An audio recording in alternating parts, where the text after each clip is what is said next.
Hi all, അസ്സലാമു അലൈക്കും. Welcome back to our channel. അപ്പോൾ നമ്മൾ ഇന്ന് മാൻറ്റസിയുടെ റെസിപ്പി ആയിട്ടാണ് വന്നിട്ടുള്ളത്. ആദ്യം തന്നെ 1.5 കപ്പ് ചെറു ചൂടുപാൽ ഒരു ബൗളിലേക്ക് ഒഴിക്കുന്നുണ്ട്.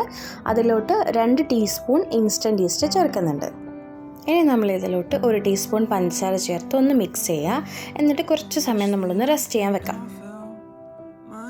ഇനി നമുക്കിതിലോട്ട് 5 കപ്പ് മൈദ ചേർക്കുന്നുണ്ട്. നമുക്കിതിലോട്ട് ആവശ്യത്തിന് ഉപ്പും ചേർത്ത് കൈവച്ച് നല്ല സോഫ്റ്റായിട്ട് നമുക്ക് കുഴച്ചെടുക്കാം. ഈ ഒരു റേഷ്യോ നിങ്ങൾ ഫോളോ ചെയ്താൽ മതി.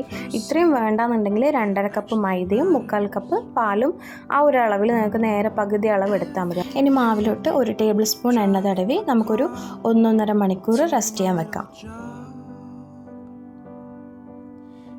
അതായത് ഇപ്പോൾ നന്നായിട്ട് പൊങ്ങി വന്നിട്ടുണ്ട്. നല്ല സോഫ്റ്റായിട്ട് പതിയെ ഒന്ന് നമുക്ക് കുഴച്ചെടുക്കാം. ഇനി നമുക്കിതൊരു 5 ബോൾസ് ആക്കി മാറ്റാം.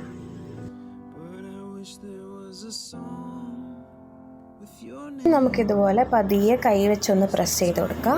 അതുപോലെ ഇതിന് മുകളിലായി കുറച്ച് പാല് തടവി കൊടുക്കാം. അതിനുശേഷം നമ്മളിവിടെ വെളുത്ത കസ്കസ് ഇവിടെ എടുത്ത് വെച്ചിട്ടുണ്ട്. അതിൻ്റെ മുകളിലേക്കൊന്ന് ഡിപ്പ് ചെയ്ത് കൊടുക്കാം. ഇനി നമുക്ക് കുറച്ച് മൈദ തൂവി നന്നായിട്ടൊന്ന് പരത്തിയെടുക്കണം. ഇനി നമുക്ക് ഇതുപോലെ കട്ട് ചെയ്തെടുക്കാം. നമ്മളിവിടെ 4 പീസാക്കി എടുക്കുന്നുണ്ട്. ചൂടായ എണ്ണയിലിട്ട് വറുത്തെടുക്കാം. ഇത് നന്നായി ഫ്രൈ ആയി വെന്ത് കഴിഞ്ഞാൽ നമുക്ക് എണ്ണയിൽ നിന്ന് മാറ്റാം. ഇതുപോലെ തന്നെ നമുക്ക് ബാക്കിയുള്ളതെല്ലാം ഫ്രൈ ചെയ്ത് റെഡിയാക്കി എടുക്കാം.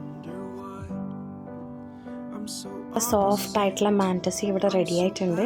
നിങ്ങൾ എന്തായാലും ഈ ഒരു റെസിപ്പി ട്രൈ ചെയ്ത് നോക്കുക. നല്ല സോഫ്റ്റാണ്. ചിക്കൻ കറിയുടെ കൂടെയൊക്കെ കഴിക്കാൻ നല്ല അടിപൊളി ടേസ്റ്റാണ്. എല്ലാവർക്കും വീഡിയോ ഇഷ്ടമായെന്ന് വിചാരിക്കുന്നു. Thanks for watching.